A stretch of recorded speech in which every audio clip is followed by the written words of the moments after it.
Bismillahirrahmanirrahim. Salam alaikum à tous et à toutes. Confidence pause café. Voilà, donc je suis très contente de votre, on va dire, de votre bienveillance et très très très heureuse de la communauté, de toute manière. Alhamdulillah Rabbil Alamin. Bismillahirrahmanirrahim. Il est chaud mon café. C'est un café au lait. Moi, je n'y arrive pas, les cafés purs, café noir. Ça, c'était à l'époque quand quand je travaillais en banque. Ah là là, je me mettais des mitraillettes de café noir. Et Allah m'a bien éduquée en me disant de mettre du lait dans mon café pour que ça adoucisse l'amertume. Et j'ai compris également que j'étais quelqu'un de très amer, de très triste.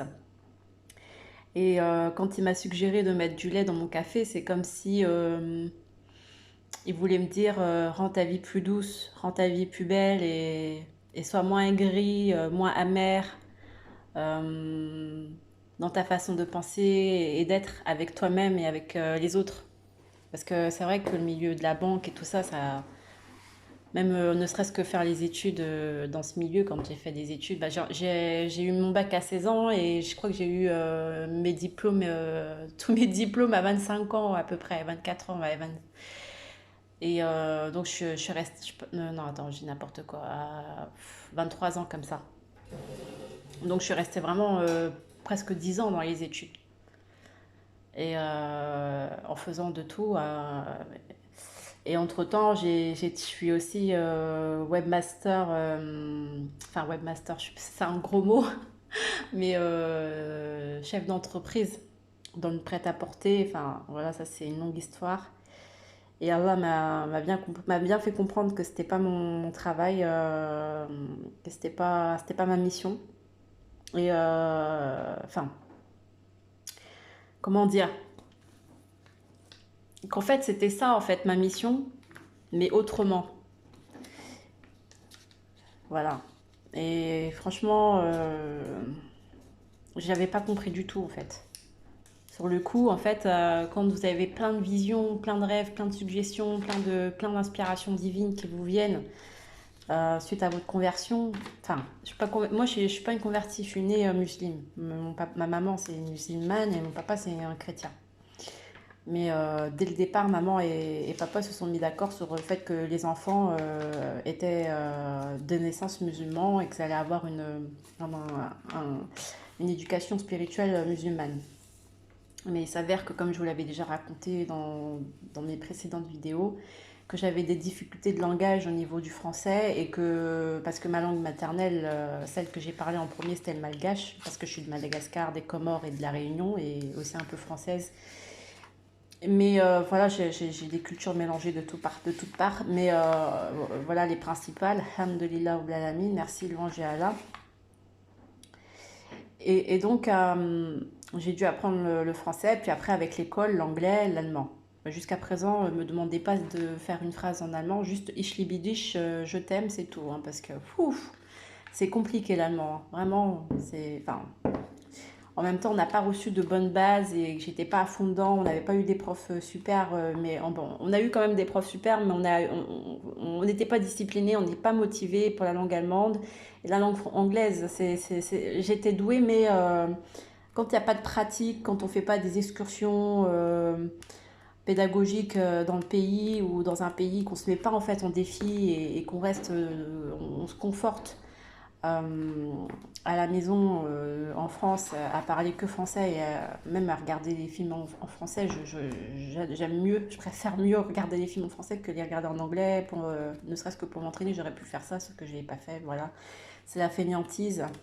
Alors l'arabe, c'est même pas la peine. J'ai commencé à l'âge de 7 ans, 8 ans avec mon grand-père et qui lui est un cher et il a appris toute la ville. Mais nous, non. Parce on était des rebelles en fait. Étant donné qu'on était des moitiés-moitiés, donc moitié musulmans, mais moitié chrétiens, occidental, on va dire, c'était compliqué pour nous d'être obéissants et très très compliqué de comprendre, de se comprendre avec notre grand-père. Parce que l'enseignement, et je le remercie, hein, Alhamdulillah Rabbil Alamin, de nous avoir transmis par l'intermédiaire de maman et tout, la religion islam, parce que sans grand-père, ben, on ne serait peut-être pas encore dans la religion. Enfin, moi, je serais peut-être pas encore dans la religion, parce que certains de mes fratries ne sont pas encore comme moi je le suis dans la religion. Mais en tout cas, on fait tous les fêtes, voilà. Mais ce qui est important, c'est que il y avait non seulement un décalage générationnel, un décalage culturel, un décalage de langage, un décalage de sentiments, d'émotions, de sensibilité et un décalage de compréhension totale, quoi. Mais avec mon grand-père, j'avais du respect et tout, mais à un moment où on n'arrivait plus à communiquer sans juste à dire salam, la baisse, voilà. Vraiment les marques de respect. Parce que après, ils nous demandent ça va à l'école, on dit oui, ça va et tout. Puis, mais on sent bien qu'il y avait aussi il y avait cette amertume enfin voilà, ce point le bas blesse, quoi, dans le sens où bah, nous, on n'a pas appris du tout la religion de son côté, de sa part, et ça fait mal, quoi, pour un grand-père surtout qui est un cher et tout, respectable partout dans le monde, et même en France, dans notre ville et tout, donc ouais, c'est un peu bizarre quand même, tu vois. Et nous, on ne s'était pas du tout rendu compte du trésor qu'on avait, voilà. Mais ce que j'ai envie de vous faire comprendre, c'est que dans la mentalité musulmane, ça va pas avec la mentalité, ça va pas avec la mentalité qu'on a de l'universalisme. Et ceux qui enseignent, ils font beaucoup de mal. Bon, je dis pas ça pour mon grand-père en spécial, mais en général, je dis ça en général. Ils font beaucoup de mal à l'humain sans s'en rendre compte, en fait. Et ça, j'en ai beaucoup souffert de par ma sensibilité, mais je pense aussi que j'étais déjà rebelle dans l'âme. Mais bon, je le suis toujours, entre guillemets, mais c'est pas dans une rébellion de contre-défensive ou quoi, mais c'est vraiment pour dire les choses, parce qu'il y a beaucoup de choses mauvaises, il y a beaucoup de choses pas dites, hein, silencieuses, et qui font du mal. Et ça fait le jeu du système antichristique et tout ça. Et c'est dommage. Donc, si on peut en reparler, on en reparlera. Mais étant donné que j'ai les deux casquettes, et ben je peux en témoigner, quoi.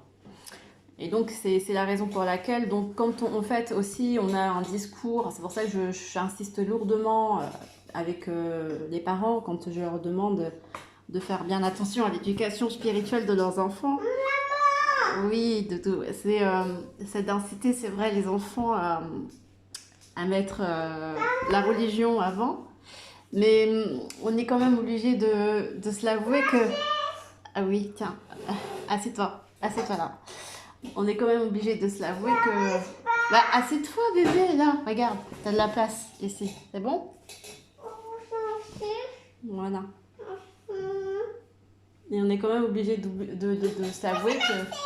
Et on demande gentiment, on demande comment? S'il te plaît, maman chérie. Voilà. On est obligé quand même de s'avouer que, excusez-moi, qu'on doit allier performance dans les sciences modernes et performance dans les sciences spirituelles, et c'est pas évident du tout. Donc les parents, ils doivent être aussi, comment dire, pas si exigeants que ça dans les sciences mondaines. Si la science spirituelle, ça avance pas, bah, il faut quand même savoir ralentir dans un domaine. Par exemple, la science mondaine à l'école, il faut savoir, voilà, ne pas trop forcer l'enfant, il faut suivre son rythme et laisser le temps au temps. Donc moi, c'est ce que a fait mes parents, ils m'ont laissé mon rythme, mais Juste ce que je reproche, c'est que bon, j'ai été très douée pour l'école mondaine, sexe mondaine, donc j'ai performé. Mais c'était un peu au détriment de l'éducation spirituelle. Parce que c'est vrai qu'il fallait quand même que je sois une bonne élève à l'école, que je montre fille d'immigrés comme ça, que je voulais absolument pulvériser tous les records pour être après médecin ou je sais pas quoi, tu vois. Donc je me suis dit, vu la pression que je me suis mise moi-même et je pense aussi quand même au niveau de l'environnement parce que quand on est doué, on se met quand même une pression et la pression elle est automatique. Les autres ils attendent que quelqu'un réussisse dans la famille donc si on peut au moins accélérer ça de ce côté-là, bah c'est pas grave, l'éducation spirituelle, c'est pas grave.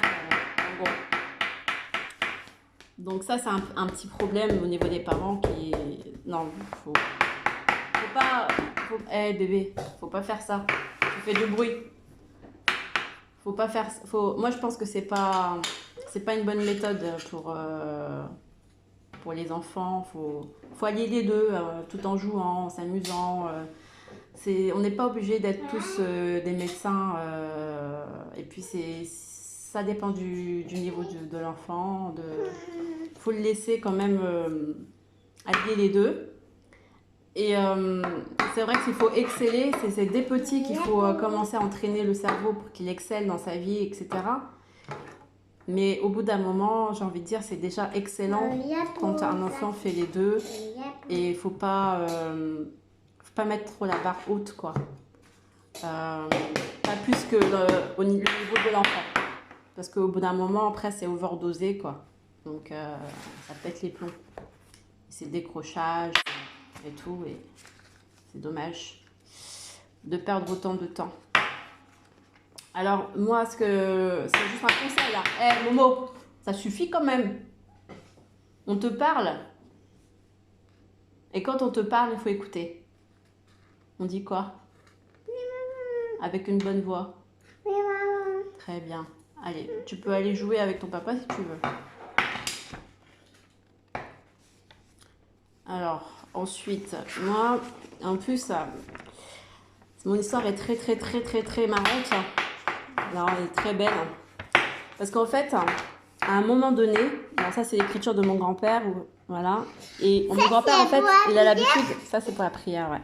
Mon grand-père a l'habitude de nous faire, à l'ensemble de la famille, des écrits comme ça, des doigts. Il aime bien et il a une très belle écriture, mashallah, la hawla quwwata illa billah al-ali al-azim. Louange à Allah. Il y a de force quand Allah, l'immense. Voilà, vous voyez? Et donc, Moïse, à un moment, donc, il avait fait un doigt. Et c'était, j'avais mis ça sous mon oreiller. J'étais pas fond, mais voilà, j'avais besoin quand même, comme j'étais loin, j'étais sur Paris à Massy et tout, j'avais besoin de quelque chose de coranique pour me rassurer et faire, voilà, être bien dans ma tête et tout ça. Et donc, il y avait un écrit de mon grand-père que j'ai emmené chez moi à Massy et que je mettais toujours sous mon matelas pour dormir. Et, et sans savoir, en fait, moi je ne sais pas lire l'arabe. Donc, sans savoir, cet écrit-là, ce doua, c'était Ayat al-Kursi. Et l'invocation de l'homme poisson Jonas, Yunus, paix sur lui. Bismillahirrahmanirrahim, la ilaha illa ant subhanaka inni kuntu minaz zalimin. Oh Allah, pardonne-moi car j'étais du nombre des injustes. Et du coup, sans le savoir, j'ai mis ça sous mon matelas. Et donc, un jour, j'ai dit j'arrête mon boulot, je n'en peux plus, c'est pas fait pour moi, il y a trop de manipulation, je suis pas comme ça et tout, mine de rien. J'étais douée pour le métier. Et ça me convenait pas en fait. Ouais, ça c'est pour la prière. Et donc du coup j'ai arrêté et puis je voulais aussi avoir un enfant et tout ça. Et ça marchait pas depuis pas mal d'années. Pendant 10 ans, il y avait rien quoi. Il n'y avait pas de signe, rien du tout. Et donc là, je me suis dit, ça y est, je suis maudite, qu'est-ce qui se passe? Pourtant, j'avais l'impression d'être une fille bien au niveau générosité, tout ça. Mais moi, je comprenais pas l'aspect, vous savez, le respect, bien se protéger le corps.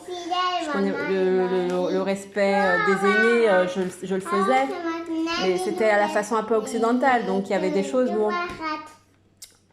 Et je remercie mes parents, donc tous les jours, je les remercie. Gloire à Allah, l'ange à Allah, remerciement à Allah pour avoir eu de formidables parents. Pour avoir de formidables parents, parce qu'ils sont toujours vivants, ils sont là, et alhamdulillah, je remercie le Seigneur. Donc, ça, c'est vraiment leur éducation était. Doudou. Était pour certains dite laxiste, pour d'autres. Voilà, enfin, vous savez, les parents, moi, maintenant que j'ai les enfants, je trouve qu'ils font un travail, un très bon travail, de toute manière, quoi qu'il en soit. Pour ceux qui s'investissent, je trouve ça formidable. Parce qu'en plus, c'est de cette manière, en s'occupant de ses enfants correctement et avec l'intention qu'on perçoit ses propres défauts et c'est l'effet miroir. Et ça nous permet de nous corriger nous-mêmes en tant que parents et de corriger nos erreurs de l'enfance et de corriger aussi nos enfants et qu'ils puissent avoir un cadre propice pour leur avenir, pour leur spiritualité et pour leur évolution. Voilà. Donc, avoir des enfants, c'est une bénédiction, c'est une miséricorde, mais on peut très bien s'en sortir. Même sans enfants, hein, y a pas de... Ouais. Même loin de ses enfants, ou même sans enfants, on peut très bien s'en sortir. Tous les chemins mènent à Allah. Ça, il faut pas vous... Je sais pas à qui je m'adresse, mais je pense qu'il y a aussi des gens qui n'ont pas leurs enfants auprès d'eux, ou bien qui n'ont pas d'enfants. Donc voilà, c'est pour ça que je dis ça. Allah est grand et il y a toutes sortes de méthodes pour mener à la purification. Ça, faut pas en douter. Et donc, les premiers, les premiers versets que j'ai appris, du coup, sans le savoir, c'était Ayatul Kursi et l'invocation de Jonas, paix sur lui. Et sans le savoir, hein. Vous voyez comme quoi il y a des choses paranormales, invisibles, dont on ne sait même pas la magie que ça opère sur nous, dans nos vies. Et c'est mon grand-père, en fait. Sans le savoir, même mon grand-père, sans le savoir, parce que cette invocation, il l'avait donnée à ma maman. Mais comme ma maman l'avait laissée dans un haut d'une armoire, et moi, je l'ai prise, j'ai demandé à maman, j'ai dit, je l'ai prise comme ça, puis ça m'a aidée. Et au final, vous voyez, 25, j'avais quel âge? Je crois que c'était 27 ans, 28 ans après. Eh ben, c'est quand même grand-père qui m'a enseigné par intermédiaire de son écrit. Et ça, c'est génial. C'est Subhanallah, quelle histoire magnifique. Et ça, je ne l'ai jamais dit à mon grand-père. Je l'ai jamais dit à mon grand-père. Mais c'est vrai que bah, quand même, toutes ces années-là, ça, voilà, ça. Ouais, ça fait plaisir, ça fait bizarre. Mais voilà, moi je l'aime, hein, je l'aime beaucoup mon grand-père, mais on n'a pas eu des relations de petits-enfants, grands-enfants. Un gâteau? Oh, Tu peux faire un gâteau. Après, si tu veux un gâteau au chocolat? Ici. Et tu viens juste de manger, Imran, Moïse. Donc tu vas faire le gâteau au chocolat avec maman après, quand ce sera pour le goûter. D'accord? Mais on a dormi. Bah oui, faire la sieste. Pourquoi tu vas pas faire la sieste? Je ne veux pas. Je veux pas. Tu veux pas faire la sieste? C'est bizarre quand même. C'est l'heure quoi? Du goûter? Non, c'est pas l'heure du goûter, Doudou. C'est l'heure de faire la sieste. Non. Bon, je termine ma vidéo, puis après on fait le... Les gâteaux? Inch'Allah.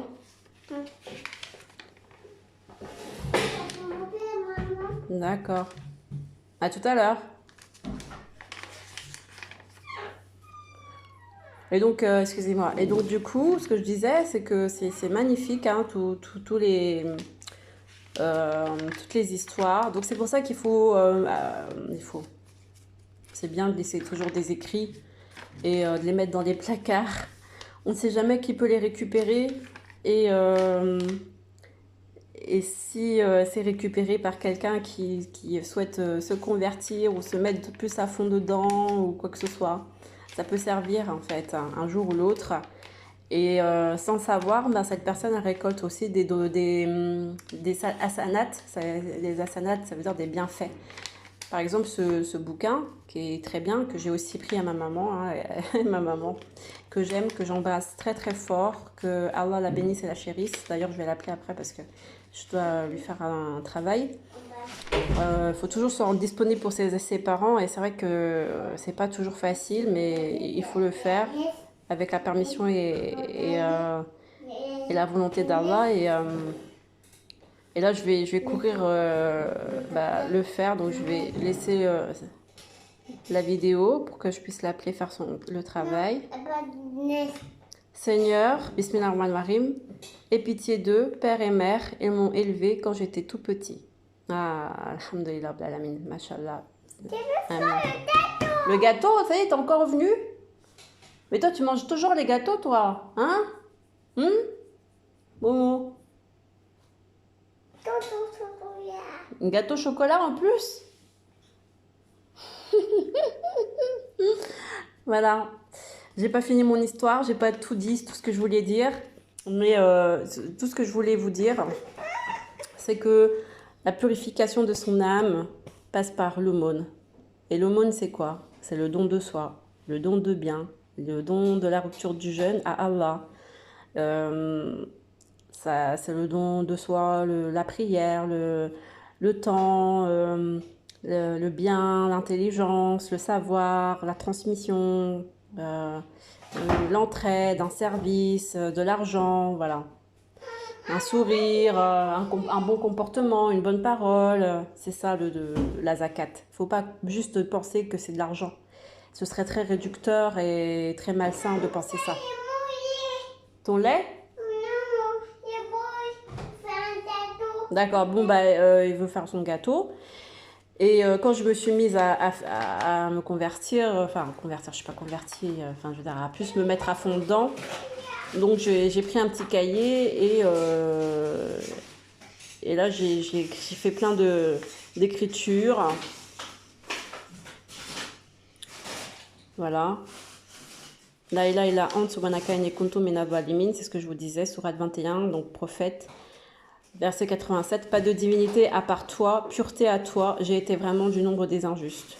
Avant toutes les invocations, levez les mains au ciel, se tourner vers la Qibla et réciter à voix basse. Après toutes les invocations, salut sur le prophète sallallahu alayhi wa sallam, Mohammed sallallahu alayhi wa sallam. Ça j'oublie à chaque fois, mais c'est vrai que je l'ai noté. Donc ça c'est des révisions. Subhanallah wa bihamdi, subhanallah al-azim, pardonne tous les péchés 100 fois, mais des fois je fais, des fois je fais pas. Subhanallah, alhamdulillah, Allah akbar, pour faire ces tâches quotidiennes facilement grâce à Allah. Ça, c'est vrai que je le fais assez souvent parce que les tâches quotidiennes, des fois, je croule sous les tâches. Et là, c'est Allahumma rabbana atina fid dunya hasanatan wa fil akhirati hasanatan wa qina adhaban nar. Oh Allah, accorde-moi les bienfaits de ce monde des ci-bas et dans le monde de l'au-delà et épargne-moi le châtiment de la tombe, le feu de l'enfer. Et ensuite, concernant les invocations contre la magie. Et donc, j'avais soulevé, donc, sourate 7, les murailles. Donc, ça, c'est tous les versets que j'avais relevés. Parce que je soupçonnais d'avoir été atteinte de sorcellerie, de choses comme ça. Ça, c'est... Parce que comme j'arrivais pas à avoir d'enfants et que ma vie était un petit peu chaotique, j'avais laissé mon travail, j'étais complètement démoralisée, détruite de l'intérieur, plein toujours depuis l'enfance des cauchemars à outrance. Enfin voilà, c'était vraiment bizarre. Et donc j'ai commencé à m'initier moi-même à l'intermédiaire de YouTube et puis des conseils. J'avais aussi des sœurs des sœurs enfin, que je connaissais pas, mais que j'ai appris à connaître dans ma ville et qui m'ont aidé aussi à faire des petits cours. Euh, voilà, ça m'a permis, ça m'a aidé au niveau du moral. Et vous voyez, par exemple, ici, on a le verset 120. Les magiciens se jetèrent prosternés. Donc, tout ce qui était en rapport avec magie, j'avais recueilli tout ça sur Internet et dans le Coran. Donc là, c'est quoi? Sourate 7, Al-Araf, les murailles. Donc voilà, c'est ce que j'avais marqué. Verset contre la sorcellerie. Voilà.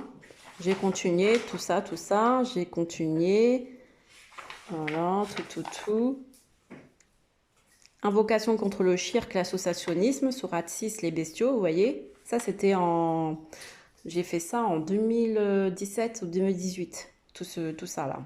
Donc déjà, à la base, sans savoir le signe 600, 666, ni quoi que ce soit, parce que j'étais pas du tout encore dans cette initiation, mais j'avais déjà détecté que sourate 6, voilà, il y avait déjà un rapport avec le shirk, l'associationnisme et tout, vous voyez. Donc, les bestiaux, la bête, le veau d'or, tout ça, quoi. Et c'est magnifique, hein. C'est magnifique, hein. Tout est magnifique. Tout est magnifique. Le Coran en lui-même est magnifique. Donc, j'ai tout recopié, mais là, j'avais aussi Sourate 60 qui est aussi dans l'associationnisme. Et ici, glorifier Allah. C'est lui le dominateur suprême sur ses serviteurs. C'est lui le sage, le parfaitement connaisseur. Être reconnaissant envers les bienfaits de prophète Mohammed sallam. Donc ici, c'est le verset 20 de la sourate, je sais plus, verset 20 de quelle sourate?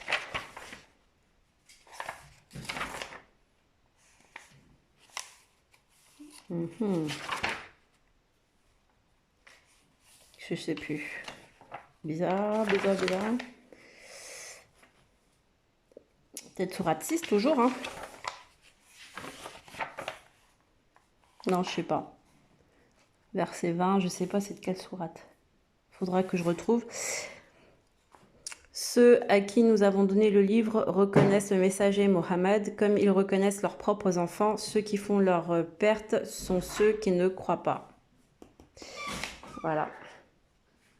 Donc, même si vous êtes de la religion chrétienne ou juive, il faut quand même toujours jeter un œil sur le Coran pour réactualiser, remettre à jour toutes ces données afin de ne pas perdre la foi et renforcer sa foi, même si vous êtes toujours resté chrétien ou toujours resté juif. Parce que ce qu'il y a dans le Coran, c'est pas anodin, c'est pas pour mettre à la poubelle, hein. Donc après, il y a le programme d'Ikr. Quand on se lève le matin, qu'est-ce qu'on dit? On dit Alhamdulillah. Bon, ça, moi, je dis juste Bismillah, Alhamdulillah. En entrant en toilette, on dit ça, voilà. Bon, des fois, j'apprends bien, des fois, j'apprends pas tout. Après la prière, Astaghfirullah, La ilaha illallah wahdahu la sharika la lahu mulku wa lahu wa huwa ala kulli shay'in qadir. Allahumma. Tout ça, je sais pas. J'ai appris ça. En fait, il suffit que quand même, vous apprenez un ou deux trucs et que vous le faites vraiment régulièrement. Puis après, en fonction de votre capacité, vous apprenez beaucoup plus. Ou bien vous attendez et... Ouais, j'arrive. Là, j'avais commencé les 99 noms d'Allah et j'ai laissé. Mais entre-temps, j'ai appris par l'intermédiaire de YouTube et du coup, le cahier, je l'ai pu alimenter depuis 2017. Voilà, je vous laisse. Là, donc, se mettre à fond dans le Coran, c'est une bénédiction et je vous le souhaite. Voilà, salam alaikum.